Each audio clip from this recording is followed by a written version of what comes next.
अस्सलाम वालेकुम। आज की वीडियो में हम बात करेंगे कि बिल्डर्स और डेवलपर्स की टैक्सेशन जो है वो किस तरीके से की जाती है। पिछले कुछ टैक्स ईयर्स में इस पे मुख्तलिफ सेक्शंस लाए गए। सेक्शन 7D इसी तरीके से 100D और पूरा एक 11th शेड्यूल उसके लिए पहले लाया गया। उसमें इसकी सारी जो कंडीशंस हैं टैक्सेशन की किस तरीके से होनी है वो बताई गई। लेकिन फिर अब फाइनेंस एक्ट 2024 में एक नया सेक्शन मुतारिफ कराया गया, सेक्शन 7F। उसके अंडर जो है इसके ऊपर मुख्तलिफ तरीके की टैक्सेशन जो है वो लगाई गई है, जो कि हम इस वीडियो में एंड तक इसको डिस्कस करेंगे एक रियल एग्जाम्पल के साथ। तो आपसे गुजारिश है कि चैनल लाजमी सब्सक्राइब कर लें और वीडियो को पूरा देखिएगा। सबसे पहले हम बात कर लेते हैं बिल्डर और डेवलपर में फ़र्क क्या है। बिल्डर जो है वो ऐसी कंपनी है या कोई भी पर्सन जो कि किसी भी पीस ऑफ लैंड पे कोई बिल्डिंग कंस्ट्रक्ट करता है, चाहे वो रेजिडेंशियल है या कमर्शियल बिल्डिंग है, उसको वो कंस्ट्रक्ट करने के बाद आगे सेल कर देता है। उसके जो राइट्स हैं उनको सेल कर देता है मुख्तलिफ लोगों को या किसी एक पर्सन को। तो हम उस केस में कहेंगे कि ये जो पर्सन है ये बिल्डर है। अब वो बिल्डर या तो कोई सोल प्रोप्राइटर भी हो सकता है, कोई एसोसिएशन ऑफ पर्संस भी हो सकती है, इवन हाउसिंग सोसाइटी इटसेल्फ भी ये काम कर सकती है, या फिर कोई कंपनी भी हो सकती है। फिर हम बात करते हैं कि डेवलपर कौन होते हैं। डेवलपर की सिंपल डेफिनेशन क्या है? Reselling of land in smaller units. यानी फर्ज कर लें डीएचए है, उसने पूरी जमीन एक्वायर की 100 कनाल, मैं एक मिसाल दे रहा हूँ, 100 कनाल तो बहुत कम है, 100 कनाल के उसने 10 कनाल के प्लॉट्स हैं वो काट काट के आगे बेच दिए लोगों को। उस एक्टिविटी को हम बोलेंगे कि ये डेवलपर है। उसकी एग्जांपल्स में डीएचए आ जाता है, बैरिया टाउन और बाकी जितनी हाउसिंग सोसाइटीज हैं, एज द केस में भी वो डेवलपर हो सकते हैं। तो यहाँ पे हमने डिस्कस कर लिया कि बिल्डर और डेवलपर में बेसिक फर्क क्या है। आगे हम देख लेते हैं कि इनके लिए टैक्सेबल प्रॉफिट जो है वो किस तरीके से निकाला जाता है। इससे पहले कि आप इस टेबल को पढ़ें, मैं चाहता हूँ आप इस लफ्ज पे गौर करें कि यहाँ पे यानी कि सेक्शन 7F को बेसिकली समराइज करके यहाँ पे मैंने लिखा हुआ है। यहाँ पे टैक्सेबल इनकम का लफ्ज इस्तेमाल नहीं किया गया, बल्कि टैक्सेबल प्रॉफिट का वर्ड इस्तेमाल किया गया। देखिए अब होता ही है कि जो बिजनेसेस हैं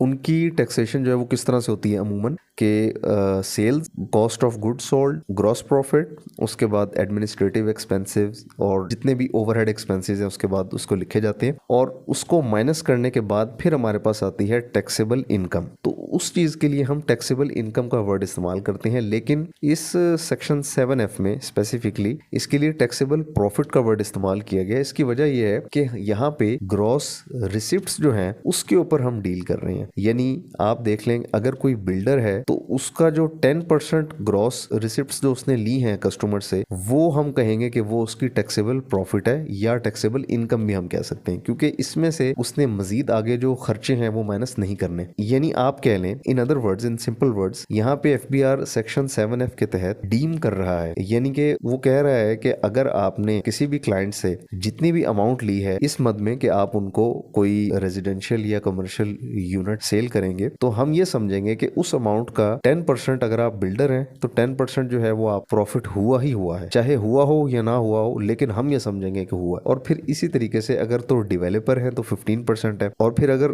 वो बिल्डर और डेवलपर दोनों हैं तो फिर टैक्सेबल जो प्रॉफिट है उसका 12% लगाने के बाद जो है वो निकलेगा। तो यहाँ पे आपको ये जो चीजें क्लियर होनी चाहिए। फर्दर हम आगे इसको आगे जाके इसकी एक एग्जाम्पल समझते हैं, उससे आपको कंप्लीट ये क्लियर हो जाएगा। यहाँ पे एक बात मैं बताता चलूं कि ग्रॉस रिसिप्ट्स का मतलब यहाँ पे ये है कि सिर्फ वो अमाउंट जो कि आपने क्लाइंट से ली है इस मद में कि आपका ये पेमेंट शेड्यूल है, आपने मुझे ये पेमेंट्स करनी है क्वार्टरली या सालाना, और इन पेमेंट्स जब आपकी ये सारी पेमेंट्स कंप्लीट हो जाएंगी उसके बाद फिर मैं आपको ये जो रेजिडेंशियल या कमर्शियल यूनिट जो भी है वो मैं आपको दे दूंगा, उसके राइट्स आपके नाम पे ट्रांसफर कर दूंगा। तो यहाँ पे जो ग्रॉस रिसिप्ट्स का मतलब सिर्फ ये है कि उस मकसद के लिए जो आपने पैसे लिए हैं वो है। यानी ऐसा नहीं है कि आप कोई और बिजनेस कर रहे हो और उसको भी आप इसमें शामिल कर लें। अब हम एक प्रैक्टिकल एग्जांपल देखते हैं। एक बिल्डर है, उसने अपने क्लाइंट से टोटल 5 करोड़ रुपए लिए एक साल में। अभी हम टाइम की बात नहीं कर रहे क्योंकि इसमें आगे एडवांस टैक्स भी लागू होता है, वो मैं आपको बाद में बताऊंगा। अभी आपने उस चीज को कंफ्यूज नहीं करना।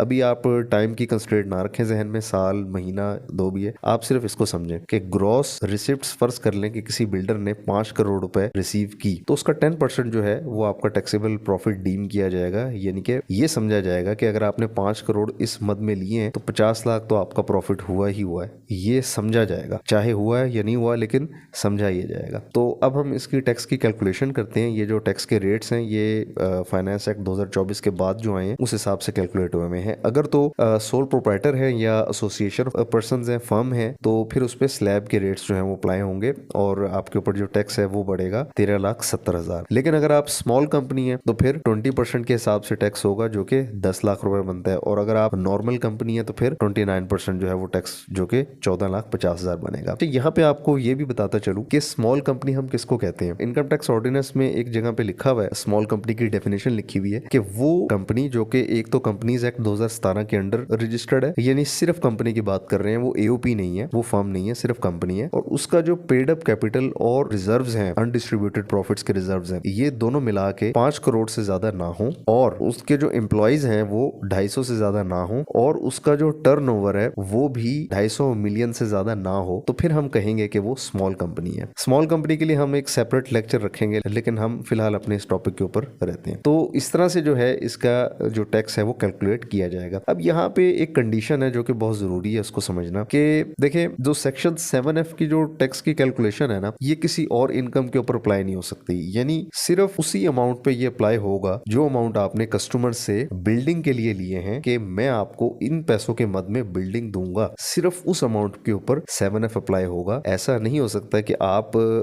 कोई और बिजनेस कर रहे हैं साथ और आप उसको भी उस अमाउंट में ले आए, ऐसा हरगिज नहीं है। और फिर इसमें एक जो सबसे इंपॉर्टेंट बात है समझने वाली, जो कि आगे एक छोटी सी एग्जांपल और है उससे आपको पता चल जाएगा, कि सिर्फ वही टैक्सेबल प्रॉफिट आपका रिकॉग्नाइज होगा जो इस सेक्शन के अंडर है। यानी जिस तरह अभी पिछली एग्जांपल में हमने डिस्कस किया था कि अगर 5 करोड़ है, आपने रसीद ली है, कि अगर आपने 5 करोड़ रुपए कस्टमर से उठाया है तो उसका 10% जो है यानी 50 लाख ये डीम किया जा रहा है कि ये आपका प्रॉफिट है। तो अगर उस 50 लाख से ज्यादा आप कोई खर्चा करते हैं या आपके अकाउंट में पेमेंट आती है जो कि आप नहीं डिक्लेयर करते, तो फिर वो अमाउंट जो है, वो जो एक्स्ट्रा अमाउंट है वो अनएक्सप्लेन्ड इनकम होगी। तो ये बात समझना बहुत जरूरी है। हम इसको आगे एक कंडीशन से समझ लेते हैं कि बेसिकली क्या कह रहा हूं मैं, कि यहाँ पे 2 कंडीशंस जो है वो हो सकती हैं, दोनों में से कोई एक कंडीशन होगी। या तो जो कंडीशन 1 है वो फॉलो होगी, और वो क्या है कि आपकी जो total taxable income from all heads is equal to taxable profit under 7F। यानी आप अगर एक बिल्डर हैं और आप कोई और बिजनेस नहीं कर रहे, फर्ज कर ले, मैं एक बहुत सिंपल सी एग्जांपल लेता हूं, अगर आपके मल्टीपल बिजनेसेस हैं, आपने बिल्डर के लिए एक सेपरेट आपने कंपनी रजिस्टर करवा ली, और वो जो कंपनी है वो सिर्फ एज ए बिल्डर वर्क कर रही है, तो फिर क्या होगा कि उसकी जो टोटल टैक्सेबल इनकम है फ्रॉम ऑल हेड्स, जाहिर सी बात है वो टोटल टैक्सेबल प्रॉफिट के इक्वल होगा अंडर सेक्शन 7F, क्योंकि वो कोई और तो कारोबार कर नहीं रही। ठीक है, हम ये समझ रहे हैं कि वो जो कंपनी है ना तो वो उसने कोई गेन टैक्स लिया है, ना तो उस कंपनी ने कोई और बिजनेस किया है जिससे उसकी प्रॉफिट आया हो, तो वो कंपनी सिर्फ ये काम कर रही है, तो फिर हम कहेंगे कि उसकी जो टोटल टैक्सेबल इनकम है वो बेसिकली इक्वल है टैक्सेबल प्रॉफिट के, जो अंडर सेक्शन 7F के हमने अभी आपको बताया। दूसरी कंडीशन जो है वो ये है कि अगर आपका टोटल टैक्सेबल इनकम जो है वो ज्यादा हो जाता है taxable profit under section 7F के, तो इस केस में क्या होगा कि जो टैक्स पेएबल है ना वो आपकी टोटल टैक्सेबल इनकम पर होगा। इसकी मिसाल मैं आपको इस तरह से देता हूँ कि जिस तरह हमने वो डिस्कस किया अपनी पिछली एग्जाम्पल में कि टैक्सेबल प्रॉफिट जो है वो 50 लाख था। अब अगर तो आपने 5 लाख रुपए एक्स्ट्रा उस पर अर्न किए हैं, या आपने अर्न नहीं किए, वैसे आपके पास कहीं से आ गए हैं, या आपने 5 लाख का एक्स्ट्रा कोई खर्चा कर दिया, तो अब ये समझा जाएगा कि ये 5 लाख जो है ये आपके पास कहीं से आए हैं और आपने इसको डिक्लेयर नहीं किया। अब ये स्टेप एफबीआर ने इसलिए उठाया है ताकि इसके अंदर ऐसा ना हो कि लोग ब्लैक मनी को वाइट करना शुरू कर दें और मनी लॉन्ड्रिंग का एक नया सिलसिला जारी हो जाए। तो इस चीज को रोकने के लिए उन्होंने इस तरह की पाबंदी जो है वो लगाई है। तो